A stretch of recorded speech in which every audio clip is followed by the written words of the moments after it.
l'escargot.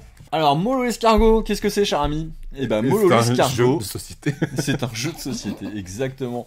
De chez Gigamic à partir de 4 ans. Et tu vas voir, c'est... À ton avis, ça te fait penser à quoi, ça, tiens? C'est la première question que je vais te poser. Attends, parce que je vais laisser les gens réfléchir en même temps que moi, quand même, parce que sinon, c'est un peu nul. Hop là, je monte la boutique. Alors, hop là, on voit un peu l'envers du décor. On en profite.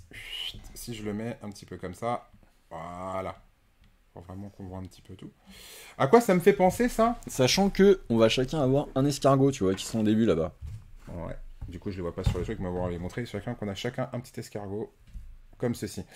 Et bah écoute, j'ai envie de te dire, faisons un petit peu de jardinage. Ça me fait penser les escargots qui ravagent les potagers, qui viennent manger tous les trucs que t'as dans ton jardin. Ouais. Moi, ça me fait penser à ça. Et bah, il y a effectivement une partie de ça, puisqu'on a des petits escargots et qu'on va se goinfrer dans le potager. Mais du coup, on dirait une course, mais c'est tout l'inverse d'une course en fait. D'accord. Le but du jeu, ça va être d'essayer de passer le plus de temps dans le potager. Ah, va falloir se gaver, quoi. Si tu sors du potager, t'as perdu. T'as compris? Donc le but, ça va être de rester le plus longtemps. Donc c'est hyper malin, et puis c'est voilà, c'est ralentir en fait. Le but, c'est pas d'aller le plus vite. Et moi, je trouve que c'est bien ça en ce moment, un jeu qui te dit, prends le temps. Le but, c'est pas d'aller le plus vite. Alors, d'où le mollo, l'escargot. Exactement. Même le nom est bien pensé. Tout doux. À croire que les mecs, ils réfléchissent quand même, comme c'est... Alors, on a chacun 2 cartes. À notre tour de jeu, on va en choisir une. Donc je vous rappelle que le but, c'est de passer le moins de temps possible dans de passer le plus de temps possible dans le potager. Donc de ne pas sortir en premier. Il faut vraiment être le dernier dans le potager. Donc là, par exemple, moi j'ai le choix entre jouer petit pois ou poivron. Donc moi j'ai pris l'escargot jaune. Si je joue poivron, j'avance ici. Si je joue petit pois, j'avance là. D'accord? Mais si la case est libre, c'est-à-dire que hop, si toi t'es sur poivron et que je veux jouer poivron, bah dans ces cas-là, tu vas de l'autre côté. Et c'est là qu'on retrouve un petit peu les mécaniques des jeux qu'on a vu en début de soirée. C'est plutôt cool. Mais là, il faut pas avancer comme dans les autres qu'on a vu tout à l'heure. Pas une bonne idée. Il faut y passer du temps. Donc là, j'ai joué ma carte, je la défausse et donc, je vais en piocher pour ton tour d'après. Nouvelle. Exactement. Toi, tu as le choix, soit de jouer carotte, soit de jouer cette carte spéciale, parce que nous avons plusieurs cartes spéciales dans le jeu. Ok. Donc celle-ci, on a 2. Donc quand on joue une carte de légumes, on passe par-dessus l'autre. Tu m'as vu tout à l'heure, quand j'ai joué poivron, je suis passé par-dessus toi. Ok, on a vu. Alors, on va dire que je suis ici. Là, si tu joues celle-là, ça fait avancer le dernier.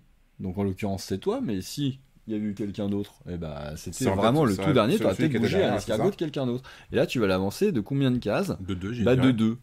Tu peux voir soit en points, soit avec le chiffre. D'accord, donc c'est cool, effectivement, du coup, pour les âges, le point ou le chiffre 2, c'est plutôt cool. Voilà, donc le rouge, c'est pour faire le dernier, puisque du coup, tu as également du noir. Et le noir, ça concerne ton escargot à toi. C'est pour ça qu'il n'y a pas de flèche. Ça concerne le dernier. D'accord? Donc, qu'est-ce qui se passe quand on joue une carte comme ça? Et bah, du coup, là, on va pousser notre escargot. Hop. Et du coup, de 1, mais on continue à pousser. Et du coup, de 2.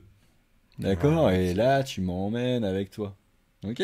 Pousse-toi, j'avance. L'idée c'est que si t'es là et que tu fais avancer de 2. Et oui, tu le pousses dehors. Allez, boum. Salut! Et voilà, et du coup t'as gagné la partie puisque tu es le dernier dans le potager. Pas mal. Quelle autre carte spéciale il y a? L'escargot qui dort. Et dans ces cas-là, si tu joues celle-là à ton tour de jeu, tu restes là où t'étais, tu ne bouges pas. Donc c'est vraiment un jeu où il faut prendre son temps et où on reste le plus longtemps possible dans le potager parce qu'on est des petits escargots et qu'on adore se goinfrer. C'est super mignon, c'est très bien fait. C'est cool. Et voilà. Mollo l'escargot de chez Gigamic à partir de 4 ans. Vraiment sympa, vraiment sympathique. Tac. Donc une petite course inversée, c'est-à-dire qu'il faut prendre son temps. Très original effectivement. J'aime vraiment bien. C'est malin avec ces petits systèmes de cartes et tout. C'est plutôt cool.